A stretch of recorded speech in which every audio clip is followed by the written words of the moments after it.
Indian cricket team use பண்ண top 4 ஃபன்னியான jerseys இந்த வீடியோல பாத்துருவோமா.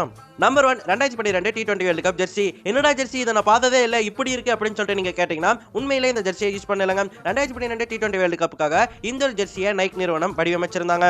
லைட் ப்ளூ நிறத்திலையும் லெஃப்ட் சைடு ஷோல்டர்ல பாத்தீங்கன்னா இந்திய கொடி இருக்கிற மாதிரியும் இந்த ஜெர்சியை உருவாக்கி இருந்தாங்க. ப்ரொமோஷன்களுக்கும் இந்த ஜெர்சியை பயன்படுத்தி இருந்தாங்க. அந்த வேர்ல்டு கப்ல இந்த ஒரு ஜெர்சி தான் இந்தியா போட்டிருப்பாங்க. ஆனா டக்குனு பிசி என்ன முடிவு பண்ணாங்கன்னா நம்ம 2011 வேர்ல்டு கப் அடிச்சிட்டோம், அந்த ஜெர்சியை திரும்ப போட்டுட்டு போவோம், லக்கு நமக்கு உதவும் அப்படின்னு நினைச்சு இந்த ஜெர்சியை தூக்கி வச்சுட்டு 2011 வேர்ல்டு கப்ல போட்ட அந்த ஜெர்சியை போட்டு போயிருப்பாங்க. போயிட்டு தோத்துட்டு வந்திருப்பாங்க. Number 2 2019 world cup Jersey. என்னோட பெட்ரோல் பங்க் யூனிஃபார்ம்ல போட்டு வந்திருக்கீங்க அப்படின்னு சொல்லிட்டு பல பேரால கலாய்க்கப்பட்ட ஜெர்சினா இந்த ஒரு ஜெர்சி தாங்க. இந்த ஒரு ஜெர்சி ஃபுல்லாமே ஆரஞ்சா தான் இருக்கும், லைட்டா தான் ப்ளூ கலரே இருக்கும். இந்த ஜெர்சி வந்த புதுசுல இதை கலாய்க்காத ஆளே இல்லைன்னு சொல்லலாம். உண்மையிலேயே இந்தியன் ஆயில் பெட்ரோல் பங்கோட யூனிஃபார்ம் இப்படிதான் இருக்கும். அதே மாதிரி இருந்ததால நிறைய ட்ரோலுக்கு இது உள்ளாச்சு. இந்த ஜெர்சியை 2019 வேர்ல்டு கப்ல மட்டும்தான் இந்தியா யூஸ் பண்ணியிருந்தாங்க. Number 3 1994 Jersey. 1994 நியூசிலாந்துக்கு எதிராக நடந்த போட்டிகள்ல இந்தியா இந்த ஜெர்சி தான் யூஸ் பண்ணியிருந்தாங்க. முன்னாடி நம்ம இந்தியன் ஆயில் பெட்ரோல் பங்கோட யூனிஃபார்ம் பார்த்தோமா, இது Bharat petrol பங்கோட uniform.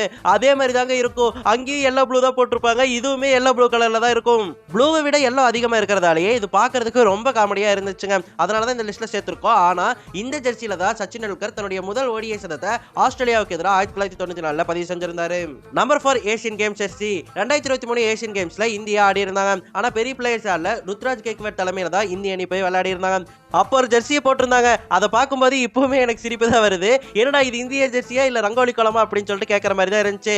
Light blue dark blue ரெண்டுமே இருக்கும். நடுவுல ரங்கோலி கோலம் மாதிரி அப்படியே ஏதோ தூவி வச்சிருப்பாங்க, கோலம் எல்லாம் போட்டிருப்பாங்க. இந்த மேட்ச் எல்லாம் ஆடினது நிறைய பேருக்கு தெரியாததாலேயே இது பெருசா ட்ரோல் மெட்டீரியல் ஆகல. ஆனா என்ன பொறுத்த வரைக்கும் இது பார்க்கிறதுக்கு காமெடியா இருந்துச்சு.